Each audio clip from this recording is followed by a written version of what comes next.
Tatlong bahay ang patok ngayong 2026, small design house, sobrang ganda talaga ang gawang Pinoy at napaka-cute tignan loob at labas ng mga bahay na ito.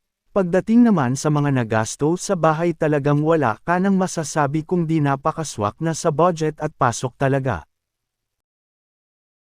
So ayan nga guys, dito sa pinakaunang bahay, gawa ito sa kahoy at plywood, may sukat naman ang buong bahay na 14 feet by 14 feet. Simpleng bahay lang siya tignan pero napaka-cute. Makikita po natin dito nagpagawa sila maliit na terrace. At dito naman sa loob tiles yung sahig nila. Meron din sila maliit na kusina at CR. Yung lavabo rin nila dito naka-tiles rin at yung bintana nila ay naka-sliding window. Bali ang pakagawa nila dito ay pakiwan umabot ng 100k pesos budget including na dito yung labor at materials kasama na rin sa pagpintura at pag-install ng mga kuryente. So ito naman yung pangalawang bahay guys ay talagang pangpatok talaga sa karamihan na design, na kung saan usong-uso ang wall cladding house. Makikita natin maliit lang siya tignan pero sobrang ganda at maaliwalas sa mata. Ayan naman yung makikita natin sa loob ng bahay.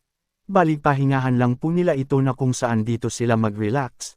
Naka-double wall at naka-tile sa flooring, ang ginamit nilang pang double wall dito ay kahoy. Ganito po guys hindi na mainit sa loob, ang buong ginastos na nila dito ay 90k pesos including labor and materials. So ayan naman yung pangatlong bahay na papawaw naman tayo sa ganda, gawa naman ito sa metal cladding at concrete. Ganitong bahay sobrang gandang panimula sobrang sulit na ito para sa mga nagsisimula pa lang. At saktuhan lang yung budget. Naka-metal trusses ito guys at yung loob naka-tiles hanggang dito sa terrace nila. Bintana naman nila naka-sliding window. Padating naman sa pagkagawa nito talagang napakatibay at malinis.